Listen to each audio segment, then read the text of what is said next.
Hi, I'm Aidan Brown, and we're joined here today by Simon Brown, a very prolific South African investment advisor, writer, speaker, and chocolate eater and sock wearer, apparently, according to his profile, which is some very interesting hobbies. Welcome to the show, Simon. Aidan, thank you very much. It's truly fantastic to have you here. You are one of South Africa's wisest investment elders. What do you think of that kind of term?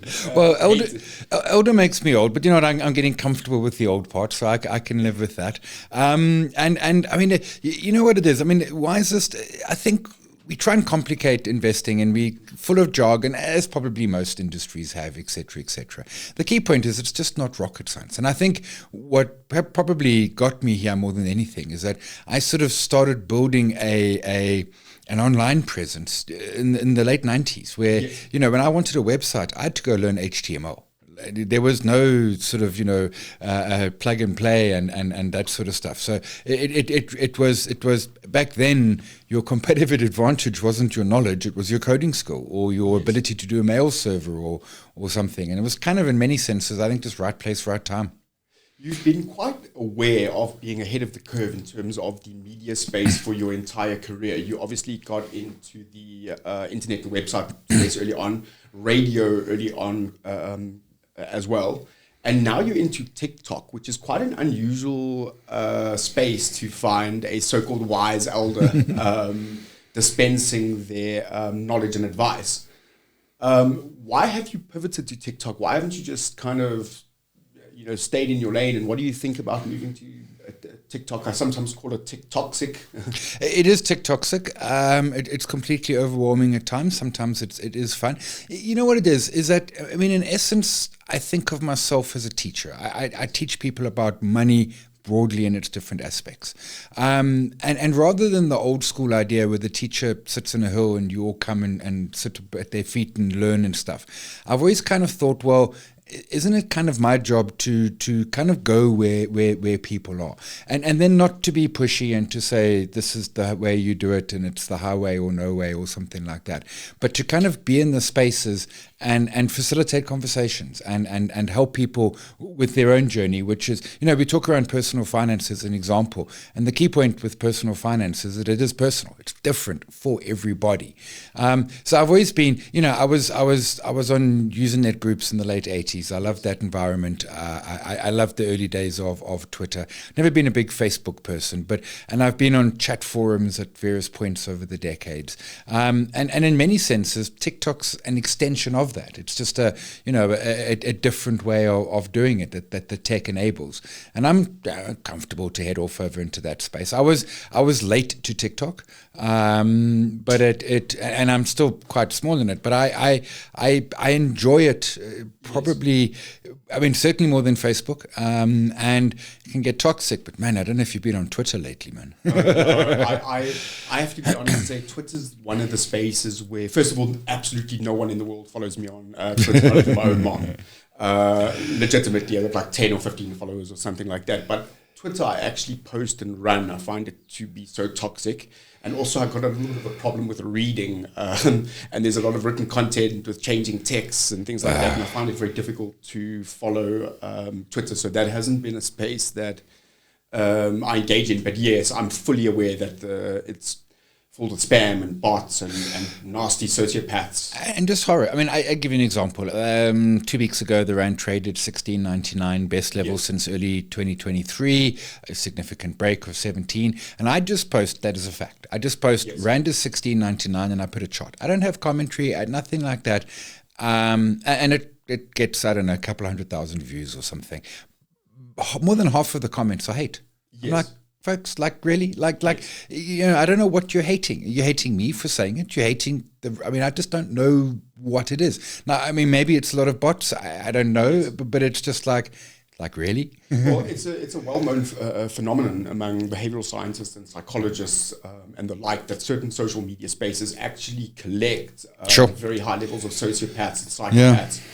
In real life, you can't just go around saying what you want because someone's going to punch you in the face, to quote Mike Tyson badly, to absolutely butcher his quote. And unfortunately, in the social media space, you have to deal with very high numbers of people.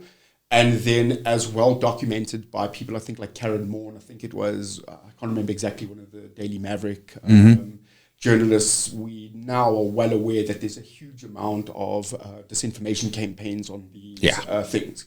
So, for example, if I say anything negative about the EFF or MK or even Russia, for that matter, I know. fact, but, people just climb in. Yeah, it is crazy, and it's also it partly at scale. Twitter is my social media where I have the largest following by a long way, probably 100,000 or something.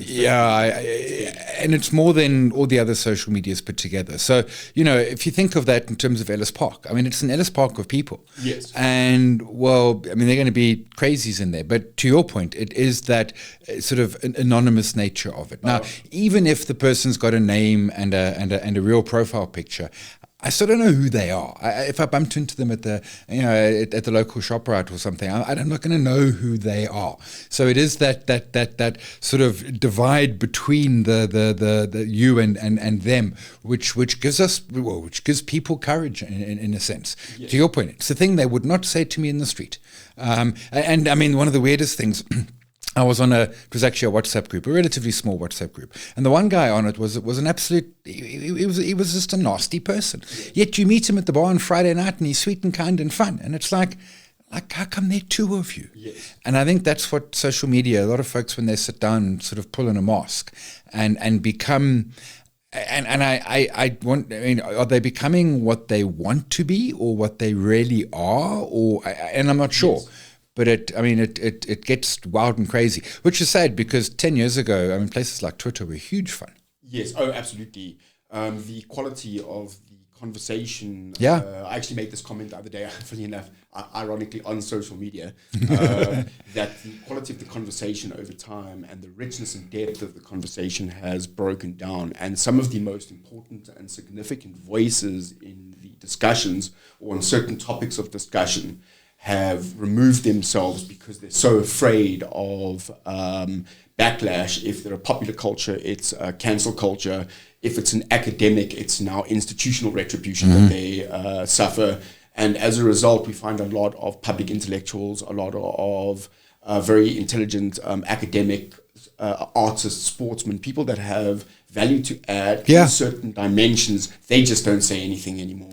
And as society, we've lost something. I think it was Foucault who said that the internet removes time and geography. And the best example is I love playing chess, but I struggle to find people of a similar level to play chess with in real life. So I play online. And it's kind of postal chess. You've got a day or 21 days, depending on your setting, to make your move. And I hadn't played much chess at all until I discovered this site in about 2005. And now I'm active in there. I've got typically about 100 games going at a time. And I'm playing with people all over the world in different geographies and different time zones. And the internet does that. It enables us to all come together, which is a wonderful thing.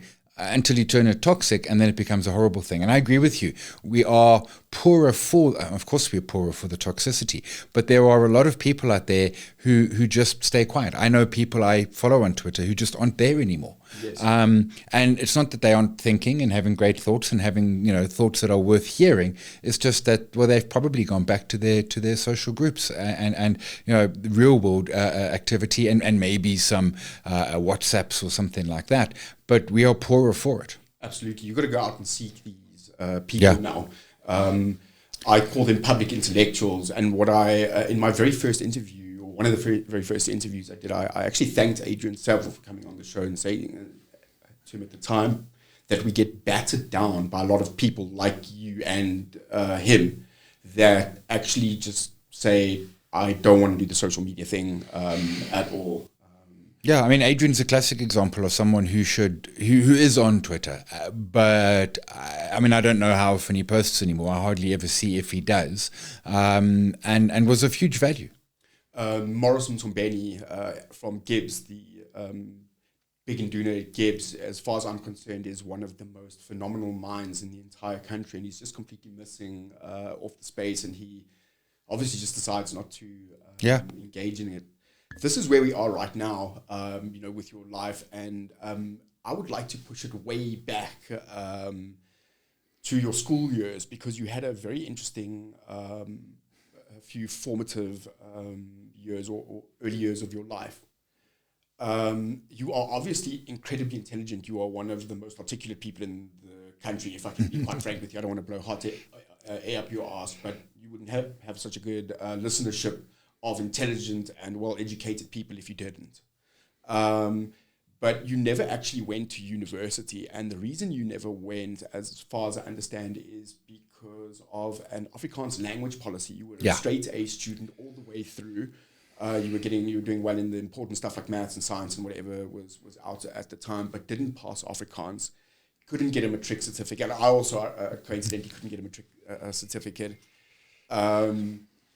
And you've gone on to have this amazing career.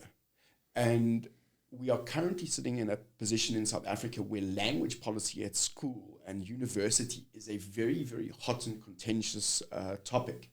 Given your experience curve in life from that point up until the present where we are speaking about now, what are your thoughts and what are your reflections on language policy and education and how it impacts forming public intellectuals, people? So I think we need to start to say that language is hugely important. Of course it is. It's how we communicate. I think mother tongue language is hugely important. And you're right, I didn't pass Afrikaans. And back then in the 80s, you didn't get a matric certificate if you couldn't pass Afrikaans, regardless how you did otherwise. And for me, I mean, the deep irony is I then moved to Cape Town shortly thereafter, started dating a coloured girl whose mother tongue was Afrikaans, and I learned the language. It was, back in the 80s, it was more a political statement than anything else, perhaps. And truthfully, probably just a lazy kid, to some degree as well. But it was, it wasn't that I was bad at languages, although I sometimes say I struggle with English. But I think in terms of language, and we as a society more broadly, we lose languages, and with that we lose culture, we lose understanding, we lose a benefit to society. Nigeria, I think, has in excess of 100 different sort of dialects, and we would. Are they languages or dialects? I think that's mute. The argument that is Xhosa and isiZulu, are they different languages or are they dialects of the same? It doesn't matter. They're owned by different people. And I think we've got to be very, very, I don't think we should trample on that. In an ideal world, anyone should be able to do anything in any language that they want. Practically, that gets really, really hard. There are languages out there that are probably only spoken by like literally a handful of people. And it's one of the beauties of South Africa that we have, we're now 12 with sign language, official languages. And I think that is hugely important. And I think it's equally important. It's one of the things you want to, as society, and you will know, as a white man, we look out and we see ourselves reflected back. And that, we see leaders and sports people, etc., and that helps us aspire to be better and grow. And I think it's hugely important that happens for everybody, not just white men, to be quite frank. And I think a big part of that is language. I think a huge part of it is that when Siya stands up winning the World Cup, he can not just speak English, but he can speak other languages. If you watch rugby with the Xhosa commentary, I mean, it's just for me, I don't understand enough of the language to understand the commentary, but I can understand the enthusiasm. Yes. And I think it's hugely important that we do say to folks that you have a right to converse in your mother tongue, that you have the right to be educated in it. Yes. The challenge is practically doing that. A university, take WITS, do they have to offer every course in all 12 languages? In an ideal world, sure. It's not an ideal world. But there is a world in which maybe we can start to get to that point. And I'm thinking here AI, and I'm not thinking ChatGPT AI, but I'm just thinking, computers and machines are perhaps getting to the point. We've got the latest Apple AirPods do translation on the fly. So now all of a sudden, my wife's a lecturer. She stands up. She's doing her lecture on gender studies. And the kids in the class can choose their language that they want to receive it in. And I think that's hugely powerful because it's affirming to who they are and where they come from. As soon as that meets politics, it just gets as messy as heck. That is going to be, in my opinion, accessible very, very soon, and it's going to be accessible for not very much money. Yeah. I think so. And you take it a step further. So then the student needs to write the exam. Well, they can write it in their mother tongue because, again, computers can assist with this. And I think my niece is adopted, so she is black. And I look at how she looks to role models. And I remember watching Formula One with her a couple of years ago. And the first thing she says to me, are there any women in this? And I'm like, no. And she's, why not? And I said, well, honestly, I'm not sure, but it's probably just good old-fashioned sexism. And she's like, yeah, okay. She's used to not seeing many female role models out there. She says, are there any black people here? I said, well, that's funny. You should ask, because there is one.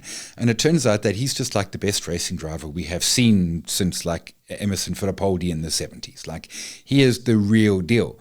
And then she says to me, but only one. Is he the token? And I'm like, oh, that's awkward. But he's also very good. I mean, at least he was also, Lewis Hamilton, 7 world champions, it's him and Schumacher, and there's no one else out there. But it was so important for her to see herself. And that's what we need. And I do think technology, certainly in education and in mother tongue, is going to make that significantly easier. That's absolutely going to happen. It's going to be accessible very cheaply and very soon. I mean, it's now a pair of earbuds. Yeah, it's the Babelfish, right? Yeah. From Hitchhiker's Guide to the Galaxy. And then we're in this space because language is such a barrier. And you go on holiday somewhere and the complexity is understanding what's happening, not the beauty or the quality of the food. And suddenly that melts away and it's a different world. Just to go back, it's quite interesting. Obviously, don't know your niece, but the younger generation, people, a decade or 2 or 3 behind us, they have these difficult conversations so much more easily than we do. So, me and you both, I think to some extent, maybe had a little bit of a cringe moment for that question. But for her, it was probably a moment of being inquisitive, maybe a little bit of humor in there, tongue in cheek. I don't know, but certainly easier for her than for us. I think you're right. My generation, we were brought up on the classic. You don't discuss sex, religion, money, and let's throw race into it at the same time. I think the new generation are like bar humbug to that. Yes. I mean, they're and it's not even brave. I was going to say it's braver. It's not even braver. It's just that they don't see it the way we see it. No, absolutely. They've just grown up with a much broader understanding of the current context. We're still living in the past. Yeah. To some extent, we're still haven't really caught up to the future. Yeah. No, I mean, our formative years form us, right? It's what they are, and you're always, to some degree, stuck in them. It's interesting. Jeremy Clarkson and Richard Hammond, funny enough, asked the same question about Formula One some time back. Two rather controversial figures, or at least Clarkson anyway. That discussion came up about why aren't there women in Formula One, and I got down to the point where I actually thought it might actually be a physical thing. There might be a limit of physicality because the amount of G-forces. Yeah. You'd like a really light, small, slightly built, but really strong person, kind of like a horse jockey. Even though horse dressage is one of the only sports in the world where it's not. But on Formula One drivers, man, they are small. Yeah. They are so tiny. Power to weight ratio makes an enormous. And the G-force. I once got into a Formula One car. I think it was off the '94 Grand Prix in Kyalami. I couldn't push the clutch. Yeah, no. I don't think people understand. You have to be extremely powerfully. And as you say, the G-force, 2 hours of, their necks are something else entirely. Yeah, so it might be physical. And of course there is now the new series coming through. And there was a woman once who was competing at the back of the grid. Yes, they also mentioned that. We should start a new Top Gear, Flop Gear South Africa. If I can go one last point, because I want to move on to the business landscape, that brand South Africa needs a brand manager, somebody like Rory Sutherland, a really brilliant person to come in, because the language thing, in my opinion, is one of the biggest missed opportunities for brand South Africa's language and culture. Our tourism marketing should be advertising across the world to come and say, come experience Zulu culture, come and experience Afrikaans culture, come and experience Xhosa, Tsipedi, Tonga, all in one place, one location, and they should really be punting these things out to the world. Instead, we just punt out any kind of negative. We do, and there is to your point, which absolutely supports it, there is a version of Bohemian Rhapsody, is it the Nglovo Choir? I'm not sure. They were fantastic. Wow, that is one of my favorite bands and songs and artists of all time, and that version has just got to be like right up there. And I think you're 100% right. We should lean into it. Yes. More than anything else. Bonsai Shongwe made a very interesting comment some time ago where he said, just after the apartheid era, the South African government got out of the way of young black entrepreneurs. And he said in that time and space, South African music industry created things like Kwaito. And he said, when you have a look at the whole world right now, he said, every stage, every music video, there's a small dance step or a small beat, and we've gone on to influence the world. And that just happened when the government got out of the way of these people. And I think with all the red tape and economic restrictions, it's become very, very difficult to create entrepreneurs in South Africa, young entrepreneurs and young business people, which brings us to the South African business landscape. It's a landscape where small and medium enterprises have not been doing well for a lot of investors, and big corporates, people that can afford to buy shares in big corporates and big companies, have been doing slightly better as they dominate the South African market. There is some sentiment now to suggest that South Africa might be on a positive upturn and that there might be increasing opportunities for small entrepreneurs to get going. What structural policy changes or reforms do you think would serve small and medium enterprise investors the best in South Africa? What are one or two or three changes that you would like to see more than anything else for the little guy? Look, to your point, there are green shoots coming. Make absolutely no mistake. They are small. They are plentiful. They could fade away. They could break. They're not without risk. But there are more green shoots sitting here today than probably in the last decade and a half. What South Africa needs more than anything is GDP growth. You talk around entrepreneurs. We've had zero GDP growth in the last decade. It's been below population growth, so per capita we are all poorer as individuals. And where that, it's one thing if you're ShopRite, you can grow your business in a zero GDP environment because you're ShopRite, because you can spend a vast amount of money trialing 60/60 and create the world's best delivery system. But for the small entrepreneur, you can't, so you get absolutely squashed. So we need GDP growth, and there's a lot that is standing in the way.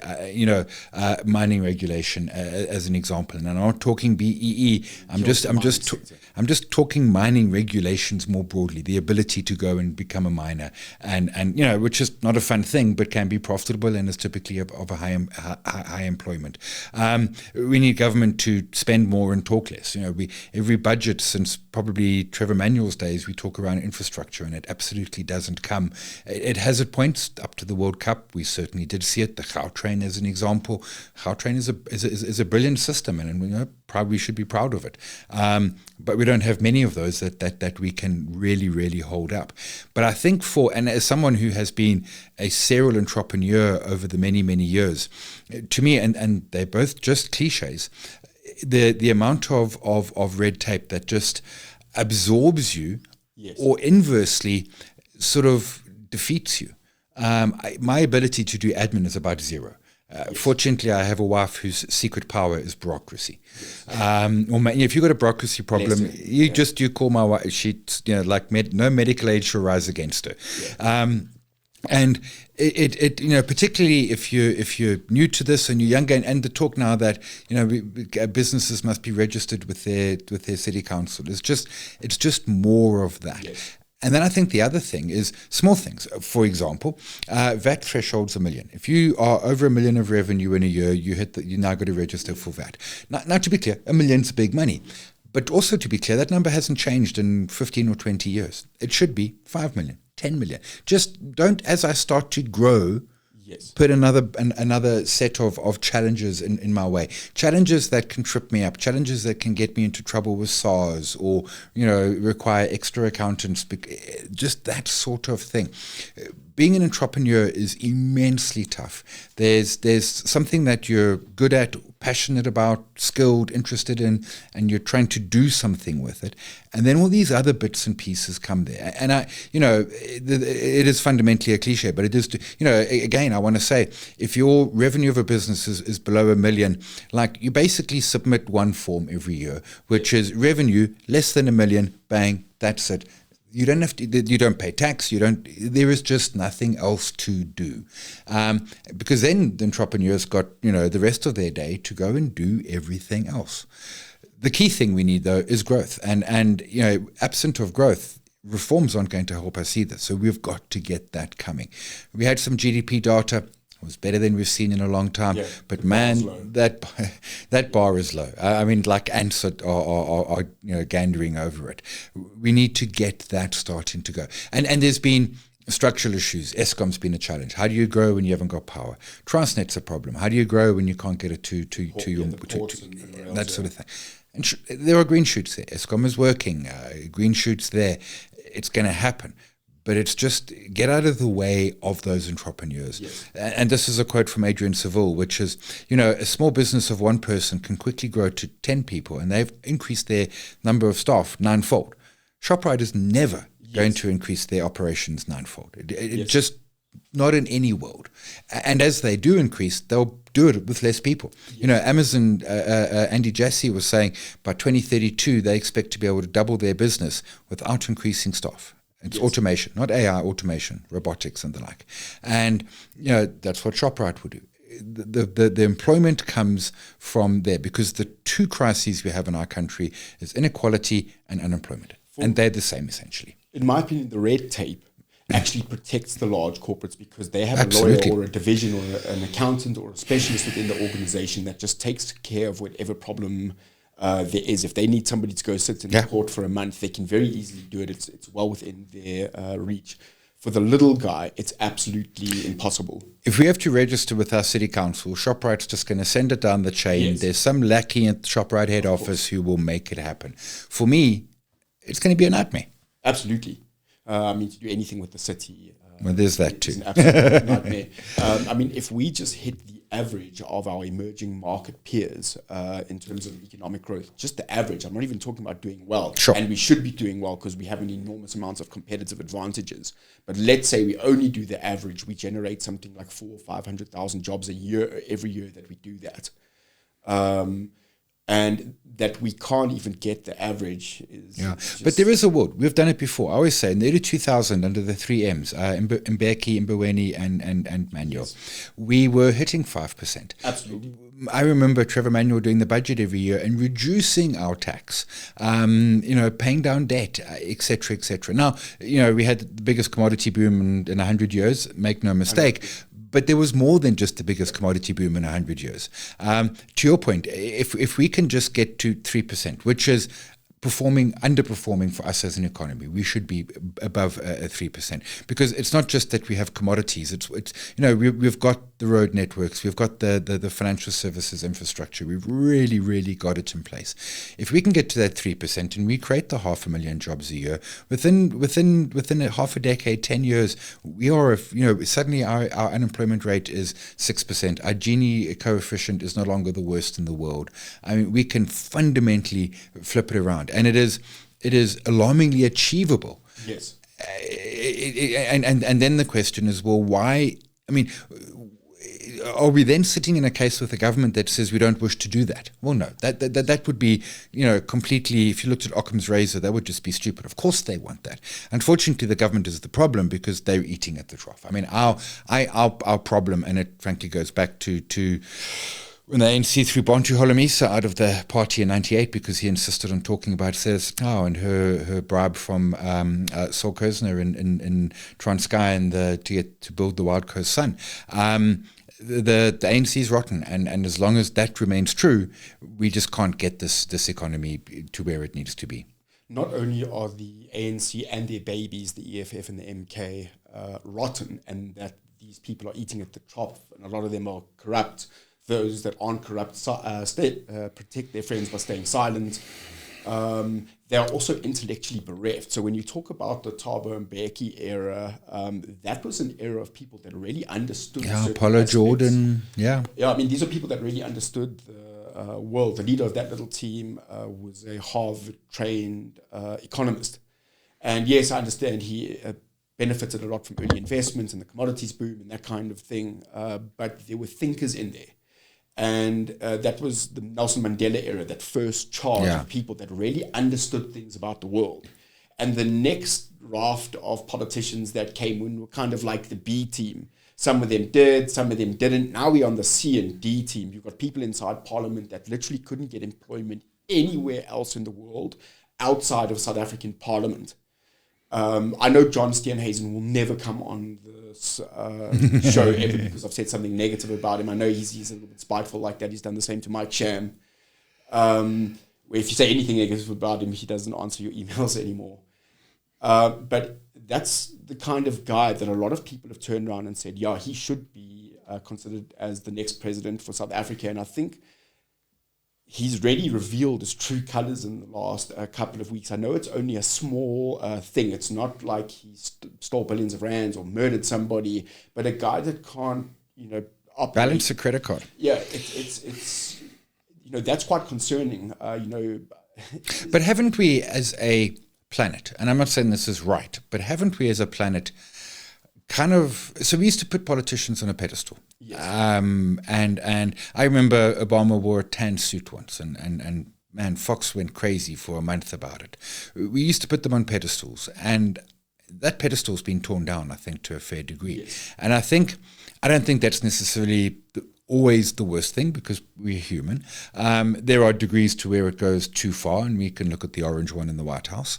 But it's do we need perfect or do we need functional and good? And right now I would settle for functional and good. And there are, I mean, the ANC has people who can do it. But the ANC as a whole is not able to do it. And I am, I am agnostic as to who's in power in our country and as to who sits in the union buildings, as long as they just give us a functional country/government that actually works. I mean, one of the things that, and I know this is such a weird thing, but we're the classic sort of abused citizen syndrome in South Africa. The part of the trick with corruption is not that the money was stolen. So how corruption would typically work in many parts of the world is they would build a hospital and you would pay for it twice. Yes. But you got the hospital. We never got the hospital. We paid for it twice and we have no hospital. And that just puts us so far behind. It's not that just that trillions has been stolen from our economy, and trillions is probably conservative. It's that for that we have nothing. Now, I appreciate corruptees and gangsters don't give a hoot, etc. But there wasn't even a pretext. It was just take the money.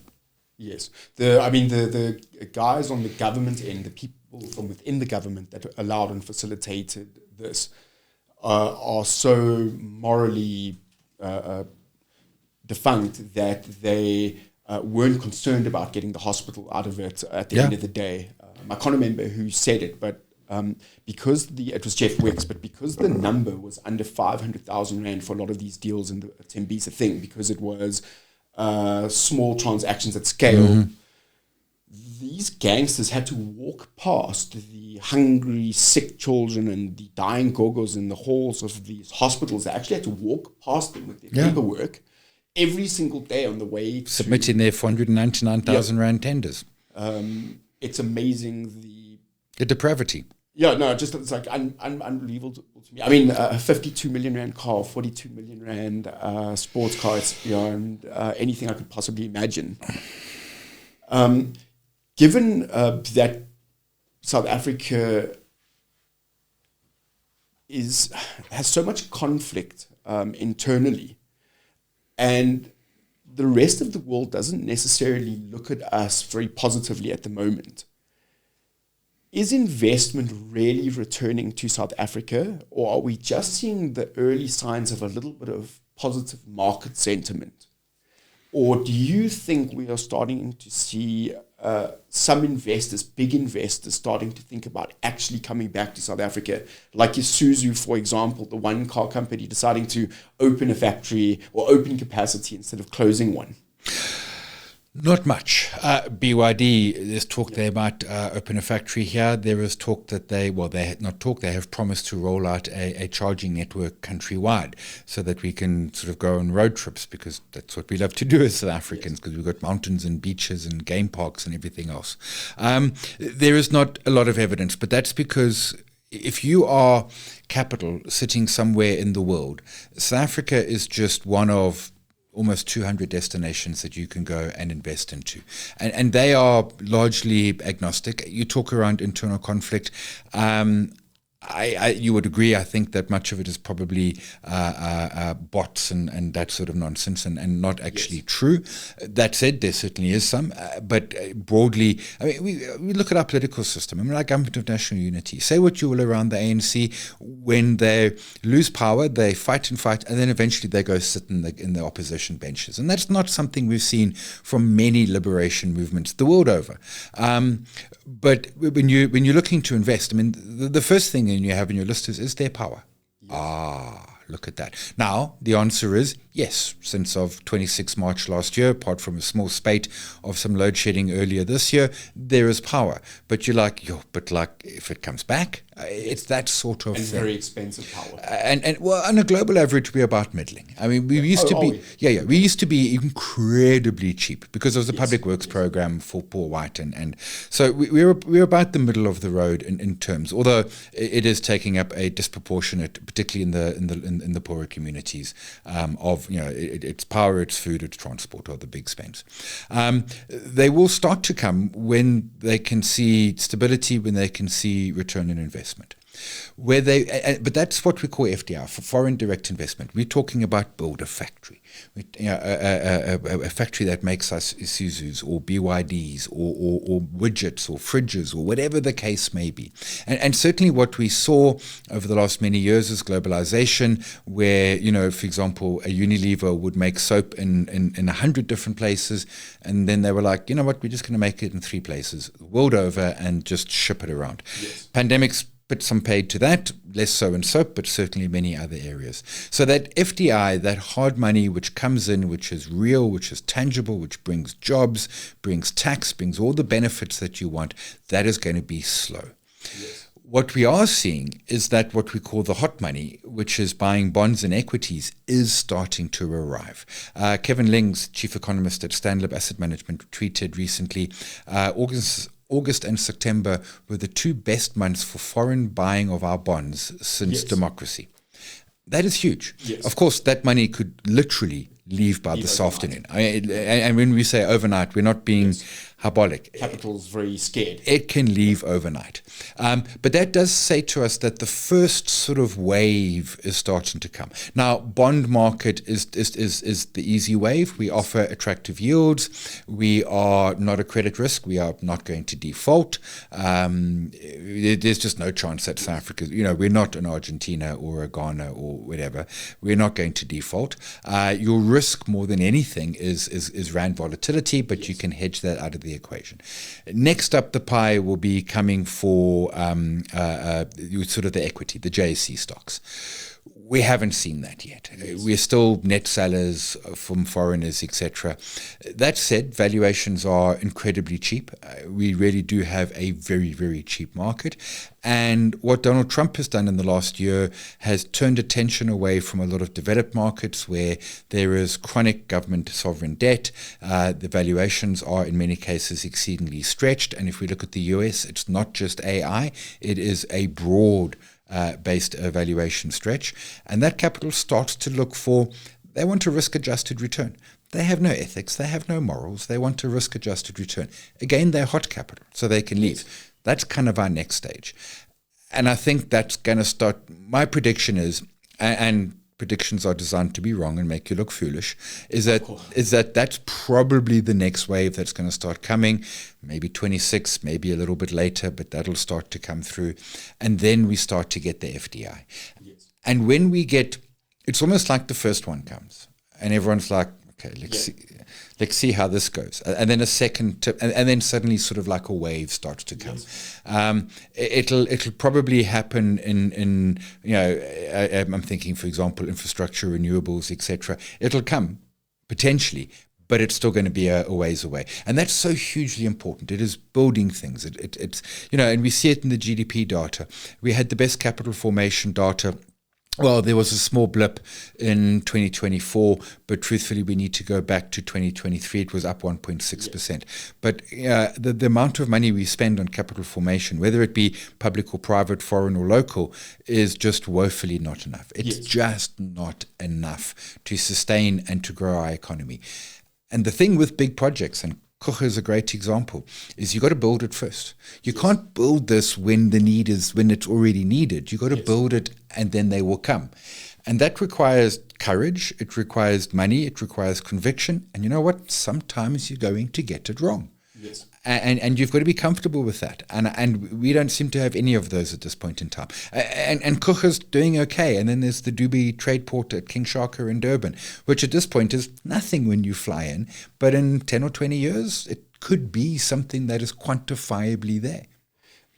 We talking about macroeconomic or macro level investment here, really big money coming in from overseas.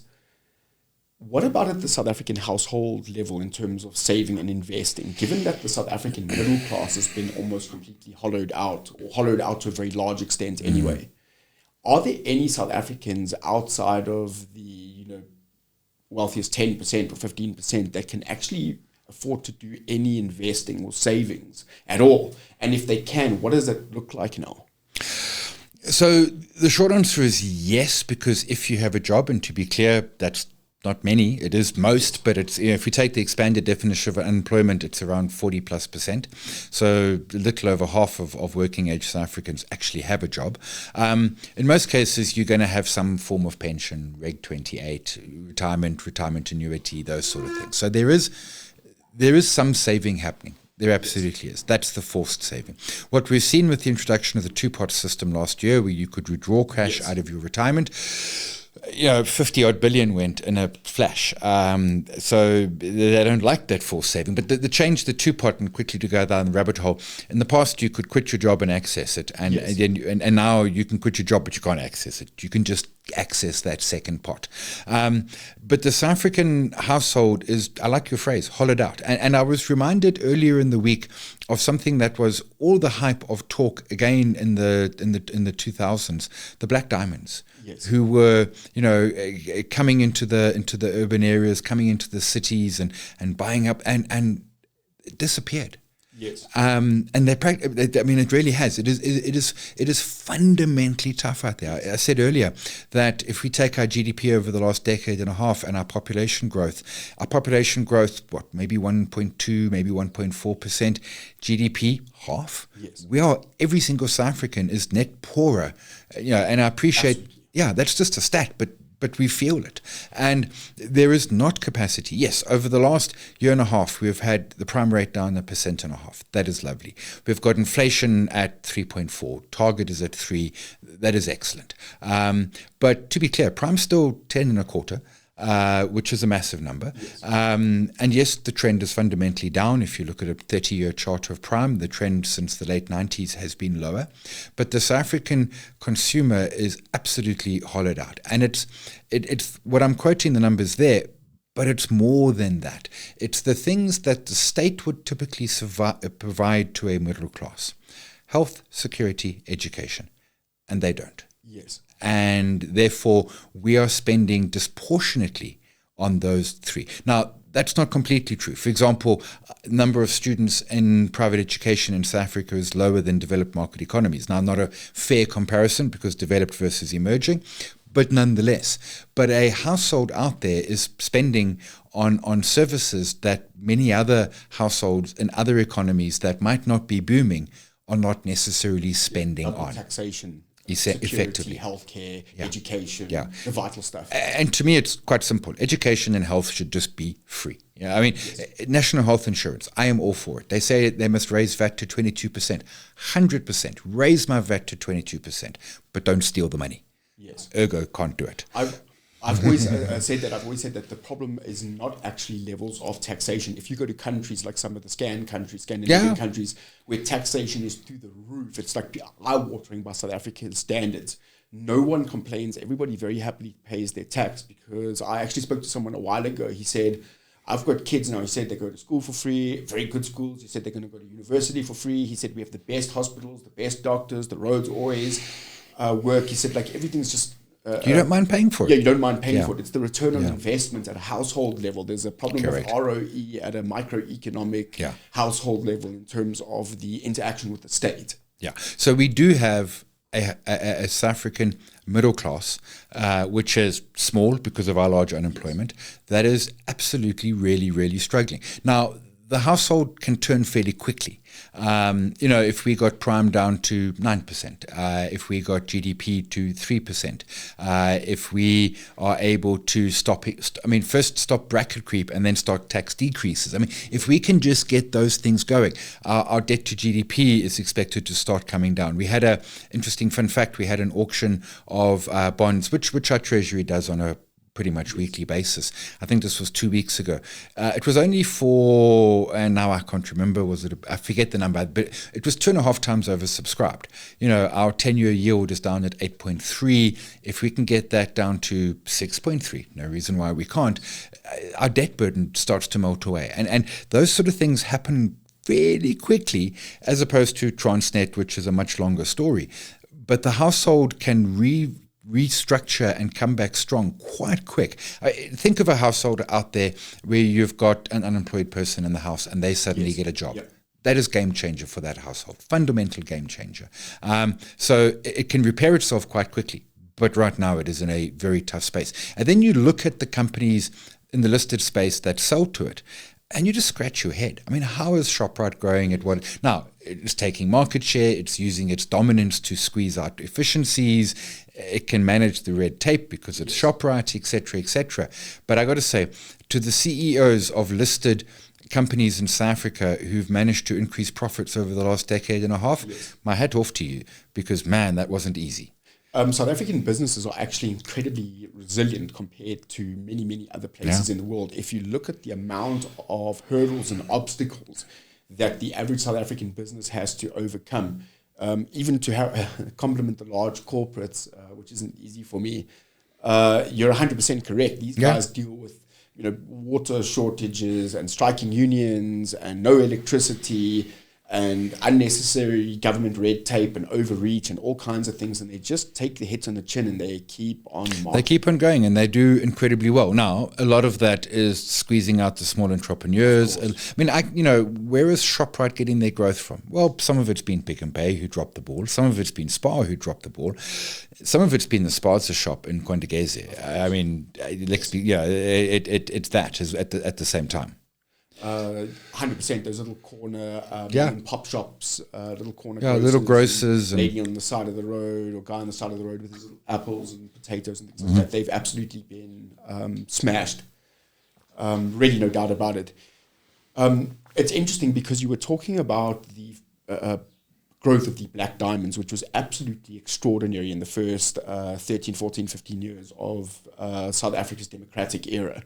The ANC actually did incredibly well. They were governing very well at that point of the day. They had good business and economic policies. Economy was growing, and they were actually getting out there, and they were doing things like providing water and taps where there once wasn't any,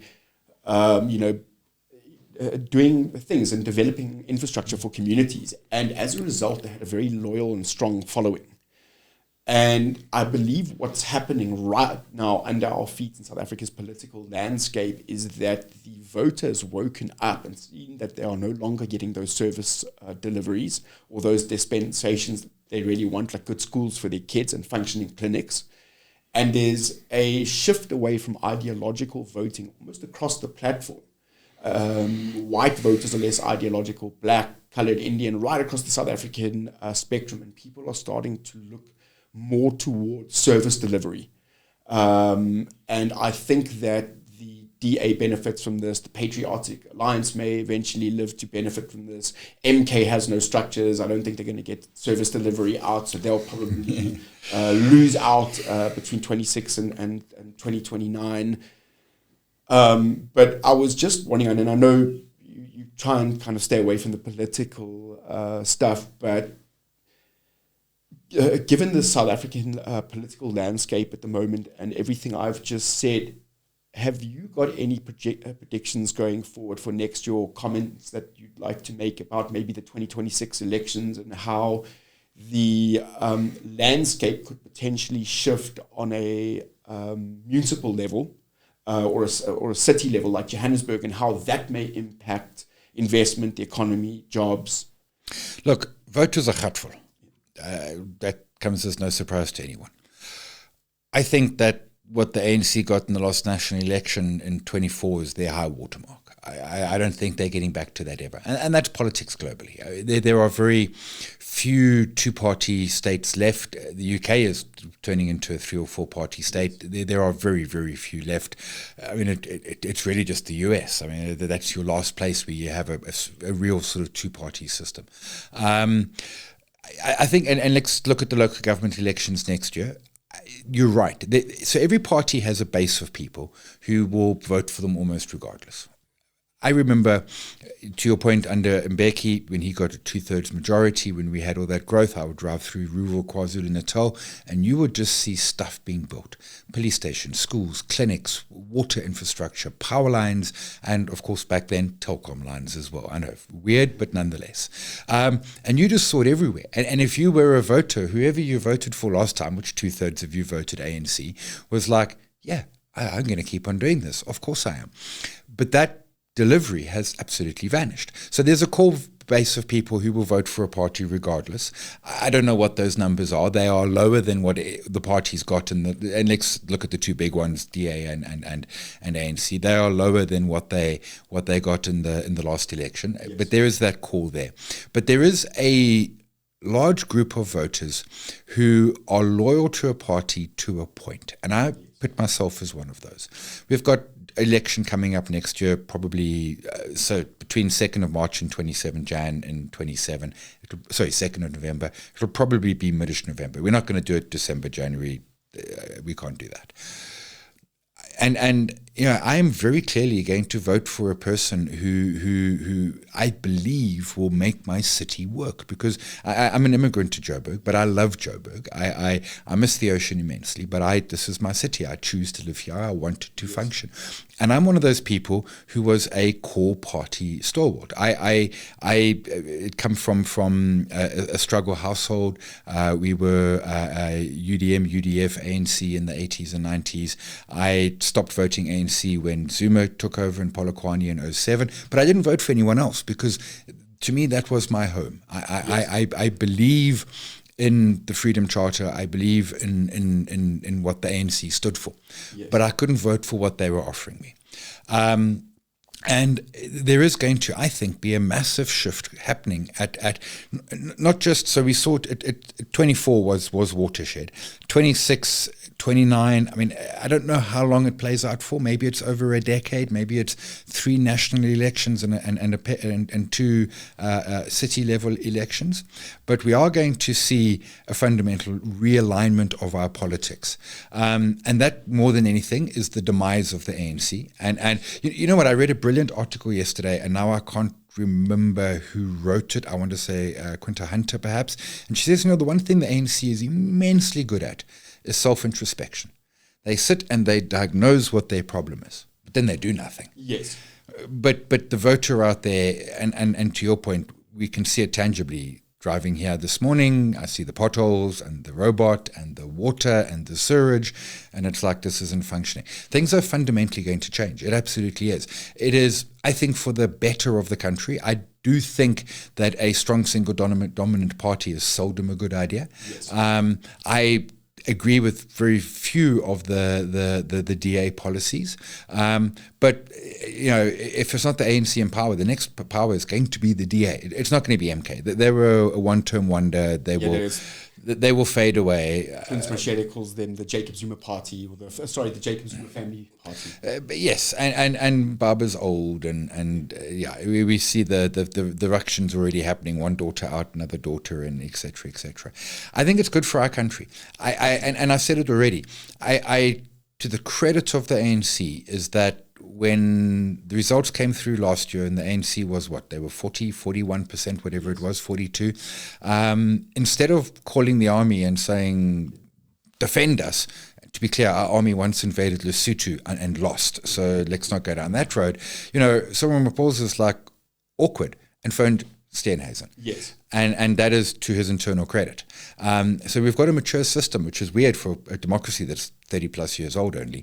But I think it's going to shift, it's going to change, and it'll only be good for our country because, imagine if we get efficient mayors to run cities, and imagine if we make a mistake and we elect an inefficient mayor, well, then in 5 years we boot them out and we get an efficient one coming in. It'll happen. And I suppose to step back a thing, is our slide into corruption and state capture inevitable and unreversible? No to both. It is fundamentally not inevitable, and it is fundamentally not reversible. I think there are some structural reasons behind the levels of corruption and state capture. I don't think that's, it's a poor excuse. Yes. But I'll give you a quick example. Zuma comes back from exile. He's a man in his 50s. He is the MEC for something in KwaZulu-Natal. I want to say economic development. I can't remember. But he has nothing. He has nothing. He's a 55-year-old man with nothing. Every other 55-year-old man's got some pension and everything, etc. This is not an excuse. It's just a stark reality. I think that was something that we should have tackled as a country and said, these returning exiles, what do we do with a pensioner who has no pension? Yes. Who has given their life to the struggle and got nothing for it? Not an excuse, yes. A mistake we made. I do think we're seeing a major shake to answer your question in elections. I think it's good. It comes down to ultimately service delivery. The problem with politics and politicians is that capability. Yes. And I look around, I look at what's happening in the UK, I look at what's happening in Congress in America, and put Trump aside, and I'm at times not convinced by the capability. Yes. And then I look at Singapore, and Singapore's solution is quite simple. They pay you very, very well. An MP in South Africa earns 100,000 Rand a month. And for the average South African, that is a bond seller salary. That I don't know what the median salary is in South Africa. It's probably 3,000 or 4,000. You are doing spectacularly well, but it's actually not a lot. If you've got a family and you're traveling around and et cetera, it's nice. But, is there a world that says, well, if we paid them 300,000, and it's what Singapore does. What it does is it pays you a whole very, very large amount. But man, if you do something wrong, they might just chop your hands off. Yeah, on the back end of a better reward system, a better carrot, there's also a bigger stick. Yes. And South Africa, we have a medium-sized carrot, which incentivizes people to a certain extent, but there's no stick. There is no stick. Yeah. And we've had, Mayor Khan, SAB, he went, and I'd actually forgotten this, he went into politics for a while. But if you are a business person in your 50s and doing well, there is no incentive to go into politics unless you are wealthy, such as Mayor Khan was already, because you're going to take a thundering down in your salary. And again, I want to stress, 100 grand is not a small amount for the average person, but for a mid-level senior exec working in Rosebank or Sandton, 100,000 is an ouch salary for someone who works immeasurably hard. Yes, if they're doing their job properly. I have been a little bit of a critic of the revolving door that we have inside South African politics, where we often find, and it's obviously come to the fore quite recently with all the widespread corruption networks, where you have these people that serve on boards and then they revolving door into high-level government positions. Then they get parachuted into a state-owned SOE, a state-owned enterprise. And I think that there's an enormous problem with that. But again, if I can go back to this issue, when I mentioned at the beginning of the interview that we have all these people that couldn't get employment anywhere outside of South African politics. And that is an enormous problem, because what we want is you want people that are very, very skilled, that have other options that go back to doing what they were doing before. People that pop into politics and they say, let me give 5 or 10 or 15 or even 20 years to this cause. And then afterwards they say, let me go back to being a doctor or a school teacher or whatever it is. And we just get these people that end up being backbenchers, that sleep in parliament, do makeup, play on their cell phones. But even Herman Mashaba, I mean, I thought he was coming in to be a DA, mayor for Joburg for a term or two. And I thought he'd go back to business. And I got to say, I don't get the attraction of being a politician. It looks like hard work for bad reward. But patently, it depends on who you are. But they parachute in. But to the point where there is that sort of circular rotation of people, and I see it, especially on the JSC, and to the point. And I'm not going to name names, but I had lunch with someone a while ago who wanted to become a professional and executive director. Now, who wouldn't? You get yourself onto half a dozen boards. You're probably going to earn a couple of million a year. It's not the hardest job possible. Make sure that you're not on like the hard boards, like you don't want to be in banks and insurance and that sort of stuff. But private consultant. And she was like, how does she become a professional non-executive director? And I was like, I didn't know this existed. And then I paused and I thought, oh, yeah. You run your eye down enough boards and you just see the same people popping up time and time again. And then, it's state-owned enterprises. It's a fancy word for cadre deployment. It's a nice fancy term, in my opinion, perhaps for cadre deployment. I don't know who this individual is. So. It's white capital cadre deployment in essence. Although, I mean, maybe it's less white. Maybe it's just capital cadre deployment rather than political cadre deployment. Absolutely. And I appreciate that you're aboard. You want someone who's vetted and trusted, because we've made some mistakes there without checking PhDs and all of that sort of stuff. But it becomes a professional board member, which they almost appointed for that rather than for the skill set that they bring.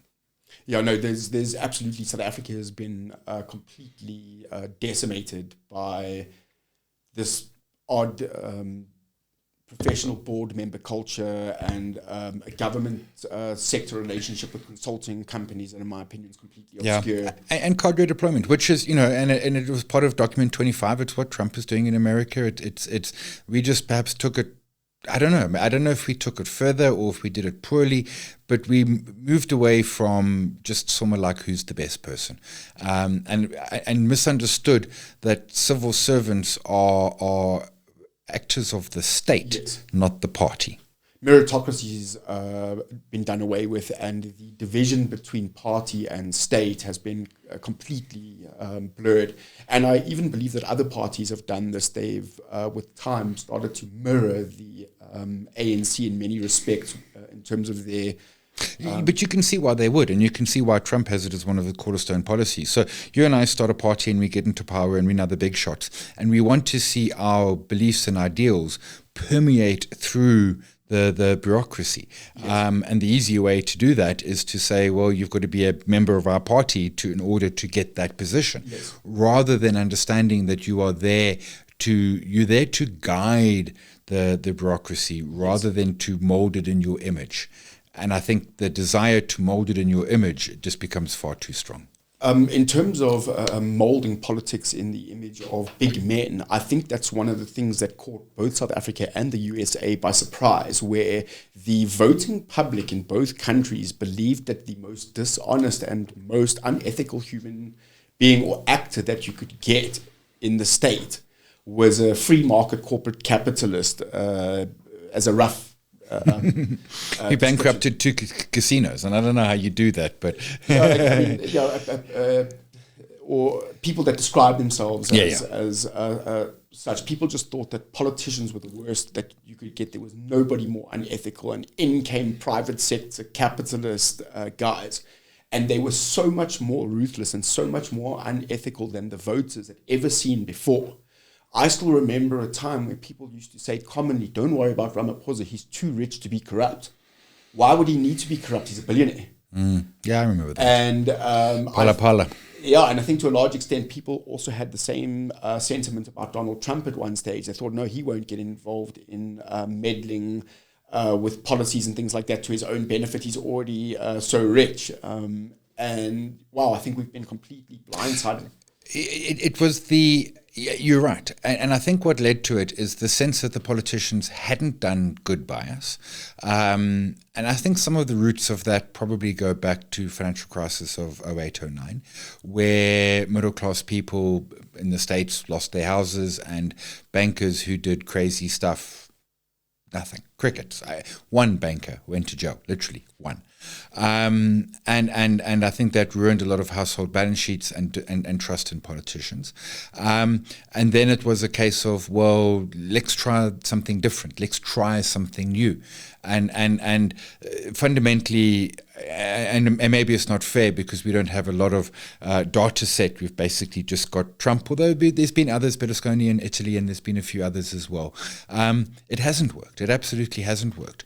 And I think at the heart of it, because capitalism at its heart is not caring, whereas government at its heart needs to be caring. And there's a fundamental difference between the two.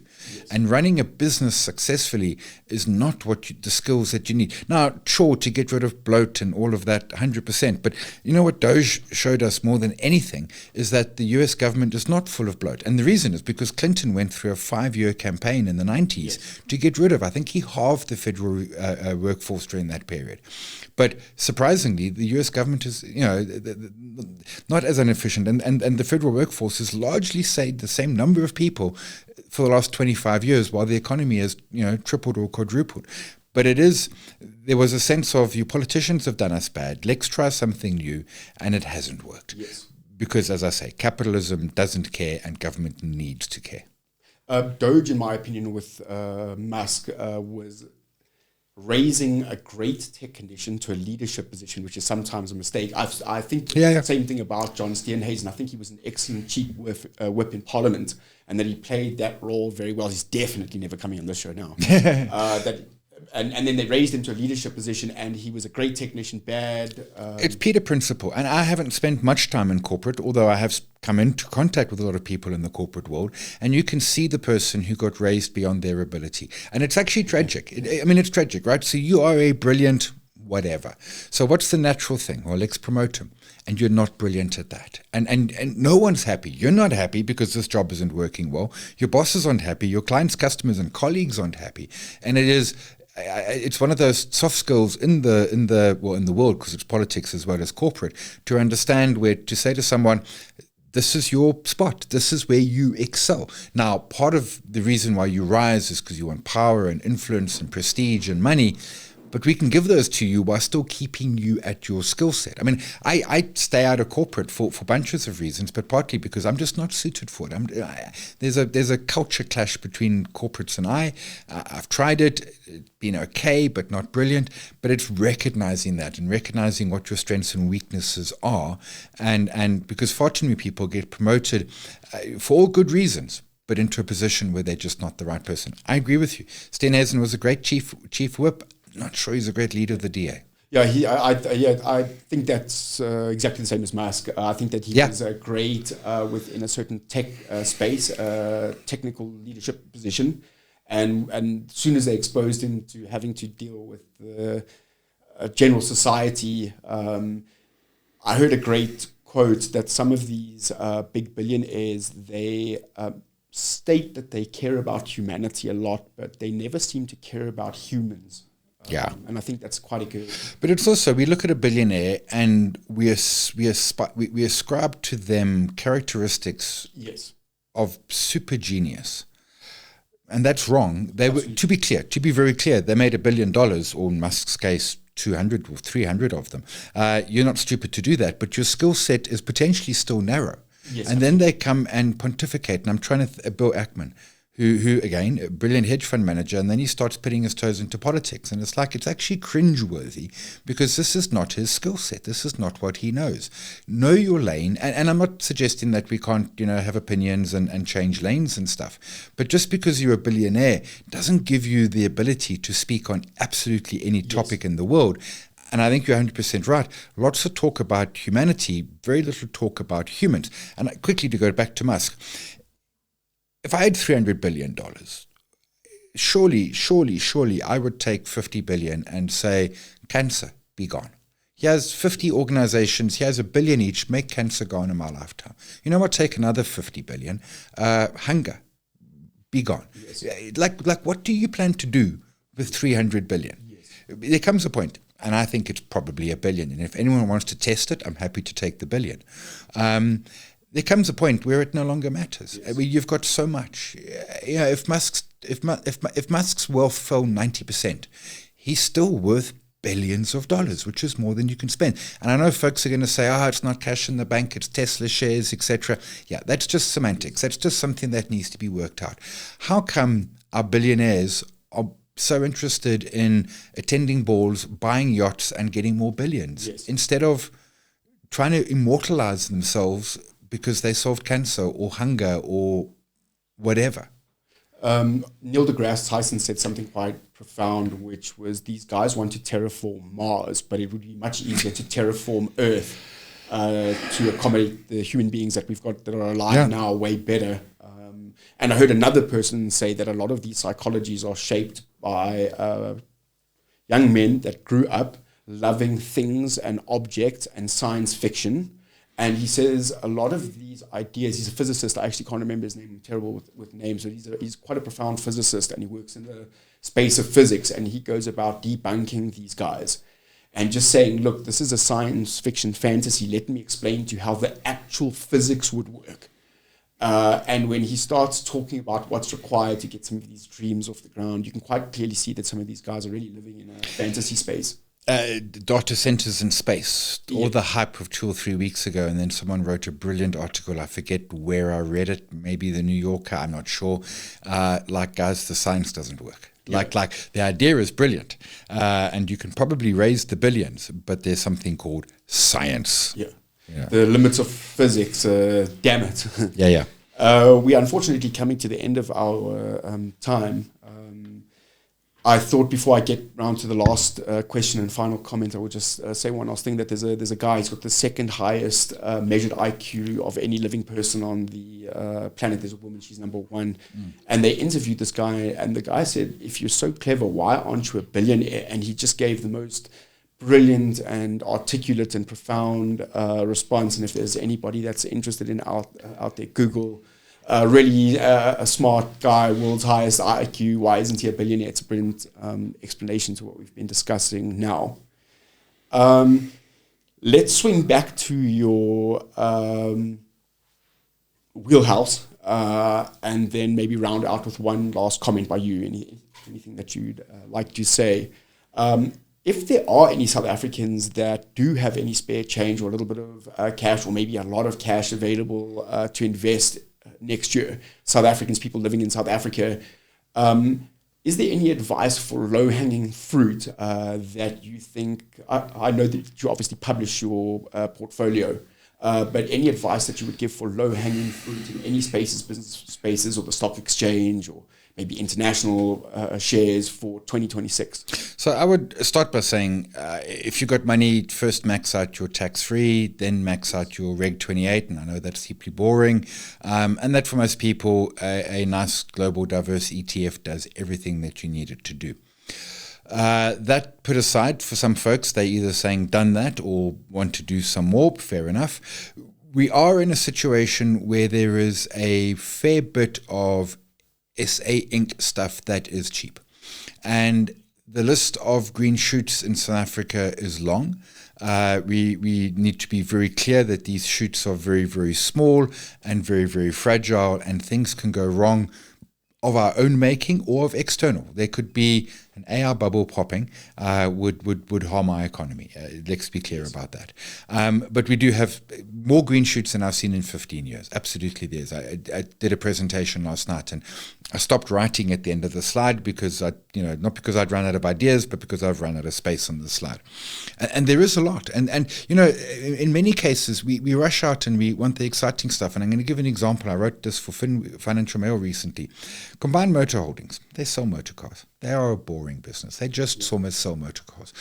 Jeff McIntosh, who runs the place, is 80 and run it since the 70s. This sort of stock's given you 22% per year of compound annual return, dividend and share price. There is a lot like that out there. We don't need to go and buy the big and the fancy and the exciting, but a lot in our market is cheap. And it's not even necessarily the small little ones. It is ShopRite, which I think is offering value at this point in time. There is value in our market. We don't have to go offshore. We don't have to buy tech. I think tech is to the extreme side of valuations. Yes. There's a lot there, and it's not always exciting stuff. Lewis, I was chatting with Chantal Marks recently. She heads up research at F&B Wealth and Investments. Lewis, and I'll throw metrics which might not make sense to people. It's a PE of 6 and a dividend yield of 12. That is ridiculously cheap, and they just sell furniture. Now, they're actually kind of a quasi-bank masquerading as a furniture salesperson because they make money from that, but they're very good at the loan book. They're very good at the value adds, and they're a great little business that we can look at them and see that in 10 years of really, really tough time, they've managed to grow their business immensely well. And there's a lot of these little companies and mid-sized companies out there, and the benefit that we get is that Alan Gray or Old Mutual or 91 can't come and invest into them because they're simply too small. Yes. That's a benefit because it means we can get really good prices and go where others can't. There's a flip side to it, is that what pushes the price higher because if the price goes up when the big guys come into it. Yes. But I do think there's value in our market, and I think there's loads of it, notwithstanding that we've had the second best year in the last 25 years. Our market is up, let's call it almost 40%. Our previous best year was 40% in 2006. My favorite stat, Satrix 40, which is an ETF that tracks our market. There's not much more boring in our market. Its 25-year birthday was last month. It has given 12% return per year. Yes. Assume inflation of 5%, you've done 7% real return for 25 years. Yes. That is how wealth is created. Real return and time. No rocket science required. I quite like that comment. It lines up with what I think it was Buffett or Munger, one of them, always said, invest in businesses that you can understand. Yeah. The thing about furniture and cars is that most people can understand the buy and sell and trade of a vehicle and a car, if not holistically, at least to some extent. Yeah. Even a company like BMW or Furniture Shop or whatever it does that makes most of their money on bank loans as opposed to actually selling things. It's easy to understand loans in relation to something like cryptocurrency. So people have asked me about crypto, and I've said to them, I personally can't recommend it, and I don't invest anywhere in that space simply because it's everything I don't understand about technology mixed with everything I don't understand about maths and finance mixed with everything I don't understand about the internet. But I love your point, which is if you don't understand it, you stay away. Yeah. There are so many things that we can invest into, different asset classes, and then within the asset classes, different things and the like. And bonds versus savings account, or Bitcoin versus Solana, whatever. And have the confidence to say, look, that doesn't make sense to me. I will move on. You'll find something else. There's always something. There are hundreds of thousands of things that we can invest to as to individuals. We're unlikely to find the best easily. If you had picked NVIDIA 2 decades ago, but no one was talking AI 2 decades ago. We thought machine learning was going to be exciting. If you'd like any more advice or you'd like to know more about that, you can obviously go to simonbrown.co.za, and that'll link to all your major social media platforms. Simon's quite an interesting guy in terms of the South African landscape because you obviously are quite transparent about your investing advice. You don't play your cards close to your chest. So, we really appreciate that. Before we round out, it's your last opportunity to have one last say. Anything you'd like, anything important, a positive message, a negative message. You can have the final punch. I'm going to say two things. One is, and I go back to, and I said it already, we have a level of positivity in our economy in our country that we haven't seen in a very, very long time. And it's fragile, but let's not deny it. It's too easy to knock it down and say, this, that, or the other. Yes, yes, and yes. But the truth is, the data is there, and the data is telling us, and that is a fun place to be in. Let's revel in it, let's enjoy it, and as South Africans, let's help actually make it happen, because it is ultimately, the politicians are important, but it's 60 million South Africans who actually make it happen, who don't do corruption and et cetera, and who vote for parties that they vote for because they believe that they can fix the potholes, not because they believe they'll get a backhand or whatever the case may be. And the second is that in terms of money investing, which is really, to your phrase, my wheelhouse, it's not rocket science. Yes. There is nothing complex about this. We can make it as complicated as we want. We can bring fancy stuff into it, but it's not complicated. I appreciate it is often scary, particularly when it feels like your head is underwater. But the best thing to do when it feels like your head is underwater is to stop. The cliche, if you don't like the hole, stop digging, type of scenario. And seek out help, whether it be friends, whether it be whatever. Help is not get rich quick scheme. Yes. So that's not help. But it is possible, and it is doable, and it is not rocket science. And we can individually be in control of our money and create wealth for ourselves and our loved ones and our families and our extended community. And again, we all benefit from that happening. And it's not that hard to do. That's amazing advice. We really appreciate it. Thank you so much, Simon Brown. We have been joined here today. Ben Matjiu is also in the studio. Just to go back, Ben gave away his age earlier on because Simon mentioned telecom power cables, and I heard Ben chuckle. So we know Ben's at least 40 years of age. Thank you so much, Simon Brown, for joining us here today. You've been an absolutely amazing guest. You're truly a remarkable orator. Please go find him on his social media. TikTok, obviously, enormous following on Twitter, and you'll be able to find him everywhere else. Thank you so much for joining us. We really appreciate your time. I'm Aidan Brown, Simon Brown. We're not related, by the way. No nepotism going down here today. And Ben Matjiu. This is the Main Stage Podcast. Thanks for joining us, and bye for now.